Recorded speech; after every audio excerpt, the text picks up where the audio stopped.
All right. Welcome everyone to this year's NNP Symposium. Things are running smoother this time. You joined us for the last one. We got it going. So we are back at Central States for the third time this year. This is a hybrid event, so we have people here at Central States in person, and then we also have viewers online who are watching live through Zoom. The symposium itself is funded by the Eric P. Newman Numismatic Education Society, and our space here at Central States is funded by Heritage. So thank you to both of them for letting this happen. For this presentation, which is the last one of the day, we are joined by Kyler Rossi, who is an employee of Shanna Schmidt Numismatics, as well as Numismatic Ars Classica USA. His collecting focus is on paper currency of Bosnia and Herzegovina, as well as contemporary ancient counterfeits of that, and dabbles in modern commemorative metals. So today we're going to hear a rather niche topic about bombing with banknotes. So I will turn it over to him. We'll be back at the end for the Q&A.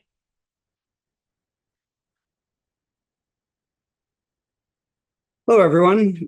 Thank you for tuning in. And this will be hopefully an interesting topic because not many people have heard of it specifically.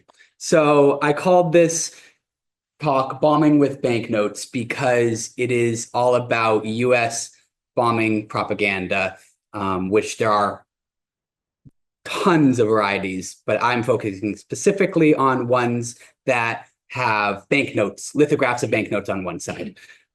So the thought process was that at least 50% of the time, the banknote side would land face up, and that would incentivize the local population to pick it up. Money. It's a thing. So that picture was, it's really blurry, but it's a World War II picture of a US bomber dropping, you can see kind of behind the plane, a large plume, dropping banknotes over Japan. So that's one of the dispersal methods that we'll talk about. So this has been going on since flight was invented, basically. We've used planes to drop it. We've used balloons to drop it. We've shot it out of mortars, all sorts of things. And there's 6 real main objectives to what's called psyops, which is psychological operations, which both the Army has a division that does it, as well as the CIA, which we'll get into later in the talk because they did some shady stuff as they were wont to. The first one is to threaten destruction. So basically warn of bombing raids or economic destruction in the future, to prompt the enemy to surrender, mostly through what are called safe conduct passes, to offer rewards, both for surrendering, but also to give information on fugitives, so basically wanted posters, to disseminate or counter disinformation, to facilitate communication, and to provide humanitarian assistance. That last one we're not really going to talk about because that isn't really what the banknote area was. That was more just leaflets that were telling people when airdrops of food rations and stuff like that would occur. Okay, World War II. There was some in World War I, but it is very rare and there aren't really that many pictures of it. So we're really going to start focusing on World War II. In this war, there were 3 main methods of dispersal. The first was, as you can see on the left, they would basically wrap the leaflets up and put them in bomb casings and drop them, and then they would open up at a certain altitude and scatter them. Secondly, would be in mortar shells. As you can see, they're a little more tightly rolled and they're packed in. Those are available, but they are almost always damaged based on because they would explode on the ground and they would be flung into the air. The third method is what was used for this kind of note, the overstamped. Those, they literally just threw them out of planes by hand or dumped them out with crates. Basically, the US captured several huge stockpiles. One of them was in Tacloban, Philippines, of Japanese invasion currency, which, as most of you know, you can get for $1 at any coin show. But they would overstamp them with various messages. This one specifically is about McCarthy, going to return to the Philippines, his famous promise. Next one. So this is the first actual propaganda note. And the way I'm going to present them is first, I'll do a genuine on the left and the propaganda version on the right. And then later we'll talk about what they meant and why they were produced. This one was produced in Malay, and it was both on the reverse, you'll see it's in Romanized Malay script, Jawi script, and Chinese script, so that a lot of people could read it. And basically, the stripe down the middle says Japanese money will die just like Japan. So a lot of the World War II messages were with this kind of format, were economic messages. So the back basically is telling the local population of Burma that Japan is killing their economy, which is kind of a fact because there was a war raging and economies never do well when the war is occurring on that soil, basically. So this is a relatively scarce note, but they are out there. The next one I think is a little bit more interesting. It's based on the 5 rupee Japanese invasion note in Burma, which what the genuine note, which is as usual on the left, was issued from 1942 to 1944. And the real difference between the genuine and the propaganda, at least on the obverse, is the serial numbers. The genuine notes will either have BB or BA, whereas the American propaganda only has BB. And the quality of the print isn't quite as good. The reverse of it bears what I think is a very interesting note. It's in the Kachin language, which is one of the indigenous languages to Burma. And basically, the left-hand box is a fake pseudo interpretation of a fictitious letter from the Japanese high command to a Japanese soldier, basically saying, we're issuing this currency for your use and don't tell anyone. And then the real note, which is the right-hand side, is to the Kachin people. And it basically says, look at what the Japanese are doing. They're flooding your economy with this terrible money. It's worthless. Blame them, basically. And that's a theme for these banknotes is look at what the other side is doing. Don't fall for it. This one is fascinating. And it's fascinating for a number of reasons. First off, the only real difference between the obverse and of the genuine propaganda is the seal. As you can see on the left, it's red, and on the right, it's brown. It was a very high-end lithography process to print the propaganda note. And this is the 10 yen Bank of Japanese convertible note from 1930, which ironically, the individual pictured, I just learned this the other day. The guy pictured on the note was a Japanese sort of folk hero. He was a real person, but he was known for basically defying, I believe it was a temple tax or some kind of government order. He's a sort of a Japanese resistance figure against abusive government, which is very ironic for this. And that's why they chose this note specifically. Because there's 4 different kinds of American propaganda note for this. And it's just different messages on the reverse. They were all printed by the Military Intelligence Hawaiian Department, which was run by a man called Lieutenant Colonel Richardson. And he's the one who basically came up with the idea of the banknotes on one side because of the 50% chance of someone picking it up. And he said, quote, the purpose of the leaflets is to create resentment against the present government of Japan and create fear of inflation. The note conforms to the size of a Japanese banknote, which is carefully reproduced on the obverse.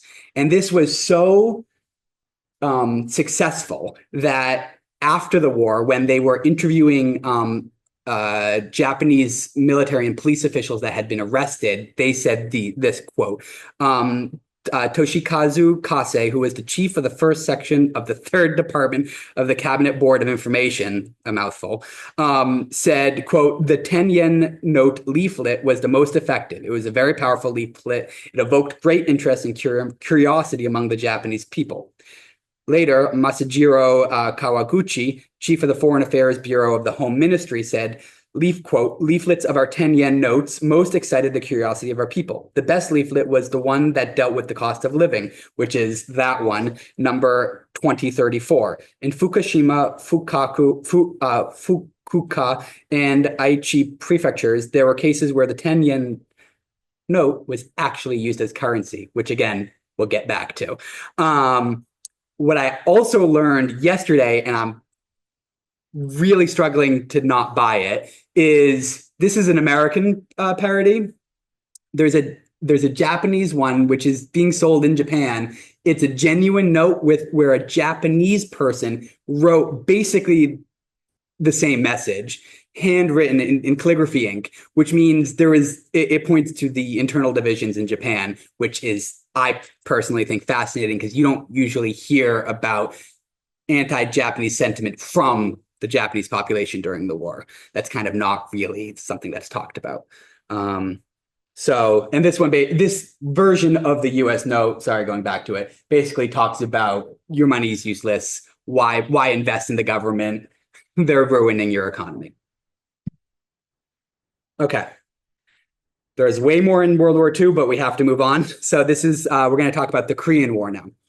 And in the Korean War was when they really perfected the actual delivery mechanism for these from planes. The quote, drift and dispersion was how they talked about it. And they figured out that if you dropped, in certain wind conditions, if you dropped the leaflets from 25,000 feet, you could get a drift of at least 250 miles, which means the leaflets would spread out over 250 miles. But you could also have, if you had multiple planes and you did it at a different height, they did figure out how to have one of these missions cover between 1,000 and 18,000 square miles with a single mission. I'll tell you about some of the actual numbers of leaflets that were dropped. It kind of gets insane. And in fact, one agent boasted he could, quote, literally drop his leaflets on Kim Il-sung's doorstep from 200 miles away. That's kind of insane. So the first Korean note is a relatively well-known one. It's called the Van Fleet banknote after one of the U.S. commanders in Vietnam, who is, I believe, his General Van Fleet. And most of the Korean notes are what I termed earlier to be good safe conduct passes, which basically would mean if you handed this to a U.S. or an Allied soldier, they were theoretically supposed to give you safe conduct to surrender. As we know, that didn't always happen. But this one is an interesting mix because it is evoking the genuine note, but it's not a true copy. There's 4 varieties of this type, 2 in Korean, 2 in Chinese. They printed 1 million in the first run and a later run of 900,000. I believe it was a year later. And they started dropping these on May 10th of 1951, specifically from helicopters stationed on the battleship New Jersey, but there was other origin points for these. And they were so effective that the Chinese actually started a rumor that they were printed with poisonous ink and that the soldiers would get sick and die from them. And that was partly because they were actually successful in encouraging people to surrender. And so one of the reasons why the U.S. government argued that they used banknotes was so that the soldier could fold it and put it in their pocket and it would look like money. So you can see the reverse reads, safe conduct pass, this certificate guarantees good treatment. It's in English. Most of these actually are not in English. A similar note, the Ridgeway banknote leaflet. It's the same obverse, it's a different reverse. And this has each of the 3 columns say something slightly different, and it's aimed at the Korean, UN, and Chinese soldiers respectively, but basically just treat this person with not necessarily with respect, but basically allow them to surrender. Um, this kept going after the war. Um, this note is from after the war, and it's basically just another safe conduct pass with this basically the same message, but only aimed at the Korean people. Um, and they actually still do drop things in Korea to this day, specifically with balloons. I'm not sure if anyone you've heard about, like 5-10 years ago, there was a controversy where they were flying over thumb drives of US movies. They also have done that, but with genuine banknotes to kind of like screw with the with the North Korean population. Okay, moving on. The Vietnam War.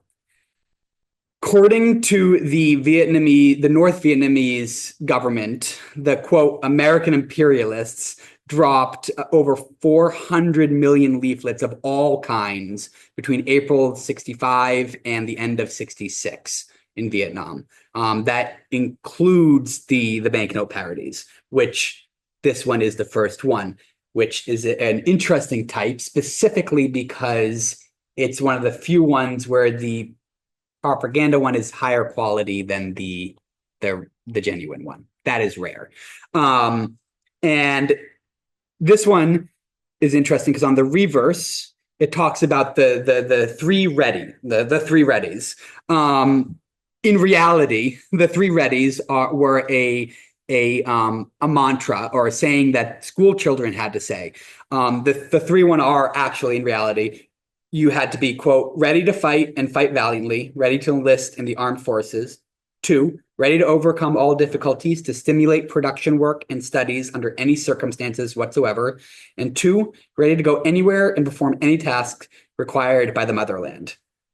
Obviously, these are not that. And they're quote unquote parodies of that. But basically, it's prompting people to kind of think that their government is screwing them.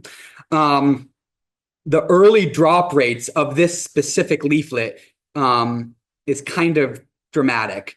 There was 120,000 dropped on July 12th of 65. 120 dropped on the 15th of that month. 140 on the 29th, 140,000 on the 29th of that month, and 180,000 on the 20th of September that same year, over a number of different locations, different one each month or each drop.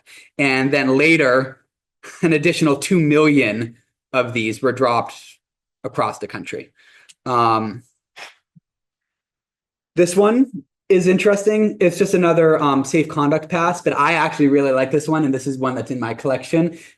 It's a pretty good reproduction. The real only difference, other than the legend, is there is a mother and a son in the propaganda one. I just think that's kind of cute. Otherwise, it's just a standard propaganda leaflet. The only difference with this one really is that it's written from and by one of the South Korean commanders, not a U.S. commander. So it's slightly different. This one is where the CIA really gets into trouble, or gets into the forefront. They're always in trouble. This one's called the inflation leaflet, for reasons I'll talk about in a minute. It's a very interesting type of counterfeit, or type of propaganda note. It was on the 1, 2, and 5 piaster notes. So it was across different denominations. And as you can see, the genuine note and the propaganda note look basically identical. The actual only difference between the two notes is that the propaganda one, the banknote portion of it, is between 1 and 30/32 of an inch smaller. That's the only difference. It came with this little piece of paper, but you could cut that off.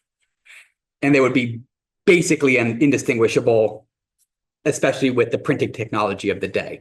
So the US government continued during the war and after the war, both the government and the CIA continued to basically insist that they weren't counterfeiting Vietnamese money, but the proof is in the pudding. And that's why it's called the inflation note, because too much counterfeit money in the economy will cause inflation. So 60 million of these were dropped between 65 and 72. They were first produced in Japan in a Tokyo printing house.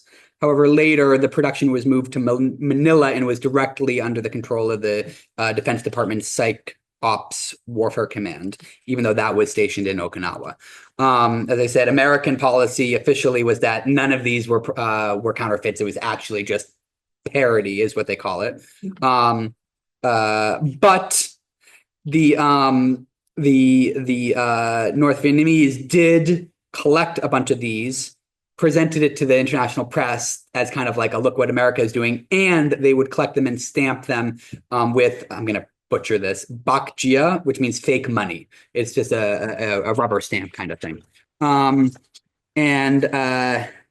The actual quote from the CIA was, "We don't counterfeit the currency of another nation. We just print propaganda parodies." Sure.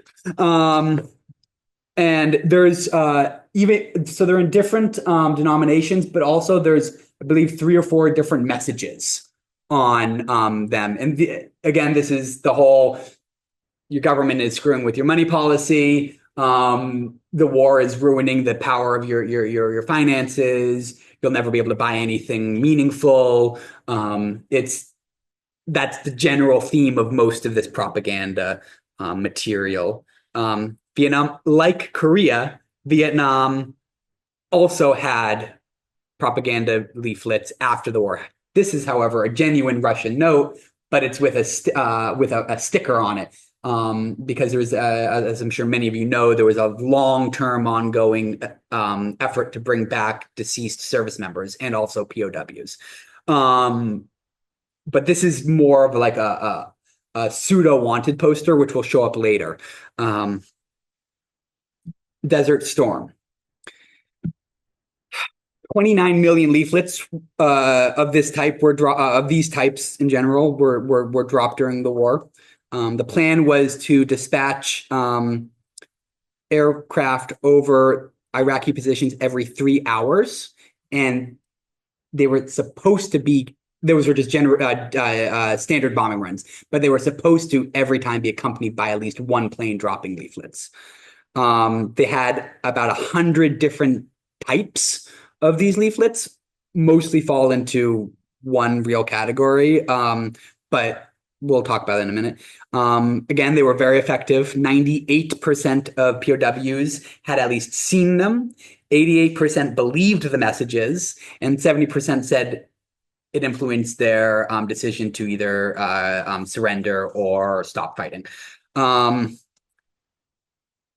Like World War II, most of these were rolled and put into bomb casings that were then dropped and would disperse them. The method of dispersal has not changed, basically. They were prepared in Saudi Arabia by the Army's Psychological Operations Dissemination Battalion. It was the print company of the 4th Group, working with Central Command, headquartered in Riyadh. And as you can see, this is where the blowback from the CIA stuff in Vietnam really hit. It's bad quality on purpose. It looks like it was printed by a computer printer, and that is actually good quality for this. There is one specifically that looks like you're looking at the dot matrix with a magnifying glass. It's really almost impossible to tell what it is. They really did not want the stigma of Vietnam and the CIA's operations there to influence them again. It was printed with just the standard 4 color inks, the cyan, magenta, yellow, and black that you would have on an office printer. They did use a slightly newer technology, so it wasn't just a regular printer, but it wasn't that far off. And most of these were aimed directly at discrediting Saddam. Basically, what's he doing for you? Your army's being fed, but you're not. Your economy is going to hell in a handbasket. Like this, Saddam has a palace. What do you have? I specifically like the last one. Basically, you cannot cleanse your hands when they have been stained by the blood of decent Arabs, because it's trying to promote internal dissent. The type I was talking about, which accounts for about 90% of the types, is the one with the Saddam Hussein on the front. The rest of them basically had like cartoons on both sides. Then we come to the Kosovo War. There aren't really any dropped in Kosovo during the war as propaganda leaflets. These were mostly dropped during the at the very end of the war and after the war. And these are fascinating. And this is where I got into this whole thing because I collect Bosnian paper money, and I these are mine. These two are mine, and I just kind of like fell in love with them. On the left-hand side, first off, they're both wanted posters for Serbian leaders from the first war, from the Bosnian War, even though they were dropped during Kosovo and a little before. The top one is for Radovan Karadzic, and it's got a really bad photocopy of a Bosnian 50 dinar note on the other side, and it's a $50 million reward for justice. And it basically says, if you give this guy up or you give us information, we'll give you $5 million. And it says the same thing basically on the second note, but it's for Slobodan Milosevic, Radovan Karadzic, and Ratko Mladic, for all three, because they were all three at large still. And these are basically wanted posters. The $50 one is I don't know, 50% larger than an actual note. It's pretty big. The top one is roughly the right size. And there's a couple other notes that are basically wanted posters, but they have nothing to do with banknotes. They're just standard picture on one side, text on the other. Then this isn't US stuff, but I thought it was really cool. It's current, and I bought them, I bought what you can get, because the other is just no one's seen. It's from the Ukraine war. There's two real types. One from each side. The ones on the left and the right are produced by Ukraine, and they're basically translated. The little text on the left and the right basically say, this is not your war. Why are you fighting it? Give up. It's not. We won't hurt you. And on the other side is the WhatsApp and Telegram information on how to contact the actual Ukrainian authorities. Those are relatively available and very cheap. It's the Russian one, counterfeits and propaganda versions of the Ukrainian notes that people just don't have. There's two real types. One is the one you see here in the center, which the Russians dropped, apparently, it is thought, on the 23rd of March in 23, dropped these parodies of Ukrainian 1,000 hryvnia banknotes. They were slightly larger than the real ones are. But the rough translation of what I can make out in the picture, because these are the only pictures that that exist of these, basically, is that quote, military services of the armed forces of Ukraine is what it says, and then it basically is unreadable. I can't really make it out well enough to translate it, but it's thought that they contain notes on how to surrender, probably.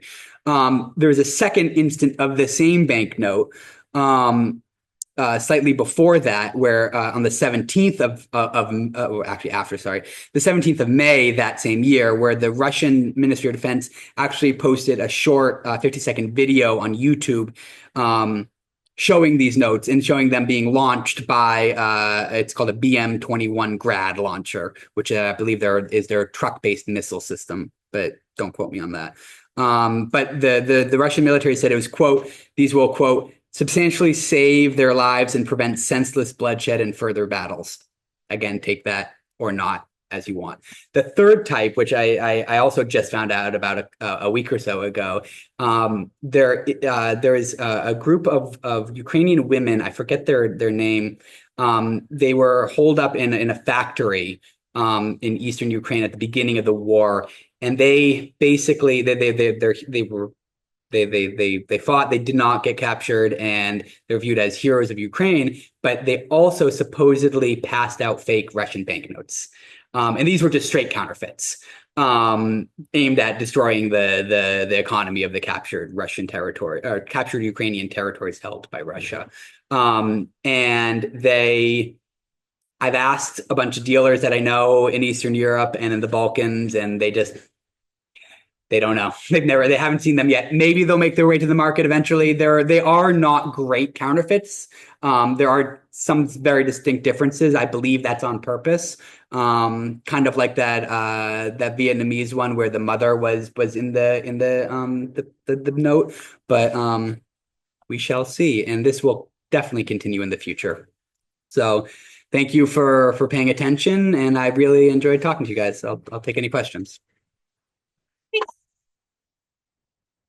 Got a question. Yeah. Do you know who printed the majority of those notes? Yeah. So it was the military. I believe those because the CIA was involved with the Vietnamese ones. Though they were the ones who printed those, I believe. But the rest were the vast majority of them, at least, were printed by the psyops division of whatever army was in charge. As I said, I believe it was. Let me look at my notes. In the Desert Storm ones were printed in Syria mostly, and the Vietnamese ones were printed in the CIA ones from Vietnam were printed in first in Tokyo and then later in Manila. So Okay. yeah. I'm gonna have you Whatever printing presses were available. Yeah, and I do know of a it's not a leaflet dropped by a plane, but I did buy this one, and it's very cool. It's a Second World War German counterfeit propaganda note of the Slovenian resistance. And on one side, it's an incredibly good print of the local resistance banknote, and the other side in Slovenian says this dinar is as worthless as the promises from Moscow and London. And the reason the Germans were able to do such a good print of the note was they were already counterfeiting the notes. So they just took the counterfeit plates and pressed these out. So yeah. Okay, just a reminder for everyone online, just click Q&A at the bottom of your screen and you can send in questions in text and we'll get to those as well. Just wanted to put that in. But we have another one in the room. It looked like the note from the Ukraine, Russia had a QR code, the 1000 there. Is that a QR code above the denomination? The one in the middle or the ones The one on in the middle, the big. no, that's the security thread. Oh, Yeah. okay. Both. I know I'm not supposed to move, but that one and those are all security The threads. rest of the portrait though, above the. That might be. That actually does look like a QR code. You're right. Yeah. And these are WhatsApp number, like phone numbers and like Signal, not Signal, Telegram email addresses. So like it's all about, and if you look, where was it? It was here. It's got the email address to who to email, like how to contact the proper authorities were generally said on these notes. So I would not be shocked. So. Any other questions? Anyone else? Yeah. Yep. The Hussein full color dinar note counterfeit has been counterfeited twice for sale to collectors here in the States. Not surprised. Very popular leaflet, and there are two different versions of replicas of that note in the market. Yep. For collectors. Yeah, there's one specifically. I didn't show it here. I did just buy one because I like to have, even if they're counterfeit, I like to have examples of what's out there. I just won't pay as much for them. It's like purpley and gray, but it's the same design. So that's yes. Even the propaganda stuff is counterfeited. So yes. And also, those notes were being printed at the Army Field Printing Plant, Corps of Engineers map printing plant in Seckenheim, Germany, when I was stationed there during Gulf War I. That makes sense. Saudi Arabia, and I was in Heidelberg. They printed so many of them. I'm not surprised there were multiple printing sites. Yeah, that's really interesting. But not at all surprising. Okay, did we have some online, Lynn? Yeah. How did you get into propaganda notes, and what are your favorite ones? These two. Literally, I was like, because I lived in Bosnia, I lived in Macedonia, so that's why I clicked Bosnian banknotes. I'm trying to put together a complete run and then write the book. But these are kind of adjacent to that because of who the people were on them. And then I was just like, oh my God, this is really interesting. And I just started going and going. That German one from World War II, I could only find 4 examples, one of which is the one I bought. So that's really cool. But yeah, so it's the top one and that German one are my 2 favorites. So. Okay, anything else? Have any others online? Nothing online. No? Okay. That's it. Okay, then we're Awesome. going to wrap it up there. Thank you very much. Thank you so much. Thank you. Okay, so we will be back at 9 a.m. in the morning Central Time with the Liberty Seated Collectors Club general meeting that is open to anyone to attend in here or online. So hope to see some of you all there. Otherwise, remember all of them are being recorded and the recordings will be available in about 2 weeks. If you want to receive an email when those recordings are available, you can sign up for our email list or check the website. On the website, there is a place to sign up for that email list, or if you're here in person, there's a piece of paper backed by the plastic cups that you can put your email on and we'll get you added. I believe that is all for today. Thank you all so much for coming and we'll be back bright and early in the morning. Thank you.